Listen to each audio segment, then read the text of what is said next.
போன்ற மூலக்கூறுகளில் பாதிப்பு ஏற்படுகிறது. மேலும் மூலக்கூறுகளின் நகர்வை இவ்வெப்ப உயர்வு மூளையின் வளர்ச்சி குறைவு, உடல் ஆரோக்கிய குறைபாடு போன்றவை ஏற்படுகிறது. இது குழந்தைகளை பெரிதும் பாதிக்கும் காரணியாகும். முதியவர்களின் உடல்நிலை இவ்வெப்ப உயர்வுக்கு ஈடுகொடுக்க முடியாமல் பல உடலியல் பிரச்சனைகளுக்கு ஆளாகின்றனர். மேலும் ஏதாவது பிரச்சனைகள் உள்ளவர்களுக்கும் அதிக பாதிப்பு ஏற்படுகிறது. இது நரம்பு மண்டல பிரச்சனையாகவும் ஆஸ்மா, இருதய நோயாகவும் மாறுகிறது. மேலும் வெப்ப உயர்வால் இருதயமும் நுரையீரலும் பாதிக்கப்படுவதால் அது வெப்ப பிடிப்பு, வெப்ப மயக்கம், வெப்ப வீக்கம், மூச்சுவிட சிரமம் போன்ற பல பிரச்சனைகளையும் உருவாக்குகிறது. பலவித தொற்று நோய்களும் வெப்ப காற்றால் உருவாகிறது. வெப்ப உயர்வால் அதிகப்படியாக நிகழும் நீர் இழப்பால் உடலின் நீரின் அளவு குறைகிறது. இதனால் உடல் வெப்பநிலை உயர்வடைகிறது. நம்முடைய உடல் தன்மை எவ்வாறு எனில், உடலில் ஏற்படும் அதிகப்படியான 1 டிகிரி செல்சியஸ் வெப்பமும் உடலின் செயல்பாட்டை பாதிக்கிறது. ஆக உடலில் ஏற்படும் உடல் வெப்பநிலை உயர்வால் உடல் முடக்கம் ஏற்படுகிறது. இதனால் மரணம் கூட ஏற்பட வாய்ப்புள்ளது. அதிக புறச்சூழ்நிலை வெப்ப உயர்வு நரம்புகளின் செயல்பாட்டை பாதிப்பதால் நாம் வலியை அதிகப்படியாக உணர முடிகிறது. வெப்ப உயர்வால் ஏற்படும் பாதிப்பு: பூமியின் வெப்பநிலை உயர்வு, உடலின் நீரின் அளவு குறைதல், உடலின் வெப்பநிலை உயர்வு, நரம்பு மண்டலம் பாதிக்கப்படுதல், தசைகள் இறுக்கமாதல், இரத்த ஓட்டம் மாறுபடுதல், சுரப்பிகளின் செயல்பாடு மாறுதல், உடல் தன் ஒருங்கிணைப்பை இழக்கிறது. இதனால் உடல் இயக்கம் பாதிக்கப்படுகிறது. இதுவே நோய்கள் உருவாக காரணமாகிறது.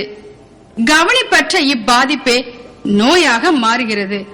உதாரணம், நரம்பு மண்டல பிரச்சனைகள், தசை நோய்கள். இப்பிரச்சனைகளை அதிகரிக்கும் காரணிகள்: பல நாடுகளுக்கு அடிக்கடி பயணப்படுதல், போதிய ஓய்வின்மை, உணவு கட்டுப்பாடின்மை, மன அழுத்தம் போன்ற காரணிகள் மனித உடல் இயக்க பாதிப்பை அதிகப்படுத்துகின்றன. இதனால் நோயற்ற மனிதர்களே இவ்வுலகில் இல்லை என்ற பரிதாப நிலை உருவாகிக் கொண்டிருக்கிறது. உலக வெப்பமும் வர்மமும்.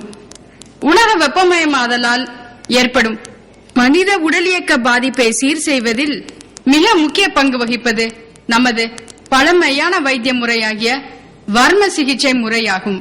வர்ம மருத்துவத்தில் வர்ம புள்ளிகள் உடலுக்கு தேவையான அளவு செயல்படுத்தப்படுகிறது.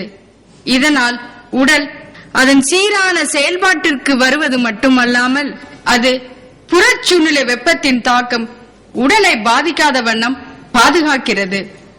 ஆகையால் சீரான இரத்த ஓட்டம் ஆகியவற்றால் உடல் தன் இயல்பான உட்புற சூழ்நிலைக்கு மாறுகிறது.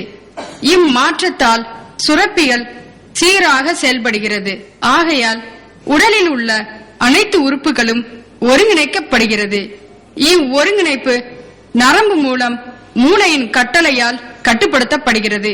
இதனால் உடலானது மீண்டும் முழுமையான சீரான உடல் இயக்கத்தை பெறுவதே வர்ம மருத்துவம் ஆகும். இவ்வாறு உடல் தன் பழைய இயக்கத்தை பெறுவது வர்ம மருத்துவத்தால் மட்டுமே சாத்தியமாகும். தாங்கள் கண்ட இந்த காட்சிகளின் மூலம் உலக வெப்பமயமாதலால் மனிதனுக்கு ஏற்படும் பாதிப்பை உணர்ந்திருப்பீர்கள். இதனை பல நூற்றாண்டுகளுக்கு முன்பே உருவாக்கப்பட்ட தமிழ் மருத்துவம் மேற்கண்ட பிரச்சனைகளுக்கு தீர்வளிக்கிறது எனில் தமிழ் மருத்துவத்தின் சிறப்பிற்கே ஈடு இணை ஏதுமில்லை. இதற்கான வரலாற்று சான்று அக்காலத்தில் உள்ள ஓலைச்சுவடிகளே ஆகும். இவை அனைத்தையும் உள்ளடக்கிய தமிழ் மொழி தற்காலத்தில் மட்டுமல்ல, கற்காலத்தில் மட்டுமல்ல, எக்காலத்திலும் செம்மொழியே என்பது தமிழராகிய நாம் அனைவரும் பெருமைப்பட வேண்டிய, பேரானந்தப்பட வேண்டிய ஒன்றாகும். அந்த பேரானந்தத்தை நாம் அடைய வேண்டும் என்றால் கடின உழைப்பையும் ஒற்றுமையும் தமிழ் மொழியின் சிறப்பிற்காக அர்ப்பணிப்போம் என்று உறுதி கொள்வோம். அனைவருக்கும் எனது இனிய தமிழ் வணக்கங்கள். எனது தலைப்பு எதிர்கால எரிசக்தி தேவைக்கு சூரிய ஒளி மின் நிலையங்களே.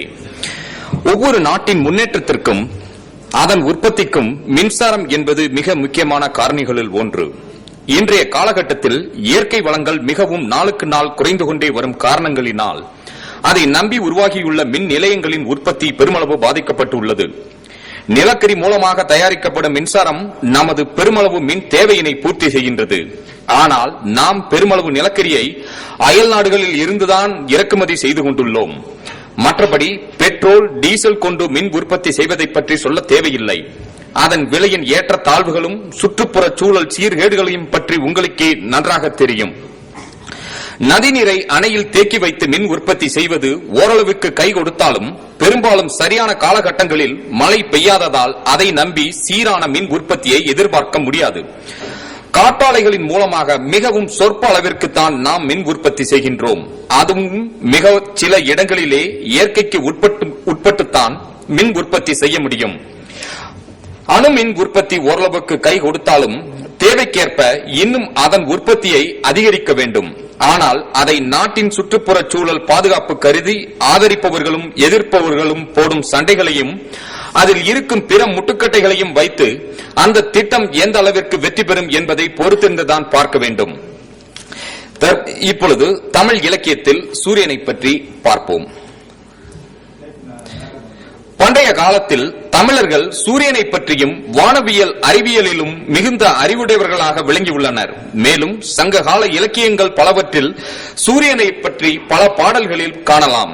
எடுத்துக்காட்டாக திங்களை போற்றுதும் என தொடங்கும் சிலப்பதிகார பாடலில் ஞாயிறு போற்றுதும் காவிரி நாடான் திகிரி பொற்கோட்டு மேரு வளந்தறிதலான் என்ற அடிகளில் சூரியனின் பயன்பாடுகளை பற்றி இளங்கோவடிகள் மிகச் சிறப்பாக கூறுவதை காணலாம். இதேபோல செஞ்ஞாயிற்று செலவும் அஞ்ஞாயிற்று பறிப்பு சூழ்ந்த மண்டலமும் வரி தரு தசையும் என்ற புறநானூற்று பாடலில் சூரிய வெளி மண்டல அறிவியலை செவனே காணலாம். வானம் எங்கும் பருதியின் சோதி, மலையின் மீதும் பருதியின் சோதி, தானே நீர்க்கடல் மீதிலும் ஆங்கே தரைகள் மீதும் தருக்களின் மீதும் கானகத்திலும் பற்பல ஆற்றின் கரைகளின் மீதும் பருதியின் சோதி என்ற பாடலில் நமது முண்டாசு கவிஞன் மகாகவி சுப்பிரமணிய பாரதியாரும் ஆதவனின் மாட்சியை பற்றி மிக அழகாக பாடியுள்ளார். சரி, இப்போது சூரிய ஒளி மின்சக்தியின் அறிவியல் வரலாற்றினை பற்றி பார்ப்போம். 1839 ஆண்டு பிரான்ஸ் நாட்டு இயற்பியல் மேதை ஆயே பெக்யூரல் என்பவர்தான் இன்றைய நவீன சூரிய ஒளி சக்தி மின் நிலையங்கள் உபயோகிக்கும் தொழில்நுட்பமான போட்டோ வோல்டாயிக் எஃபெக்டை கண்டறிந்தவர். சூரிய ஒளி சக்தியை இரண்டு வகையில் உபயோகப்படுத்தலாம். ஒன்று வெப்பாற்றல் முறை, மற்றொன்று மின் உற்பத்திக்கான முறை.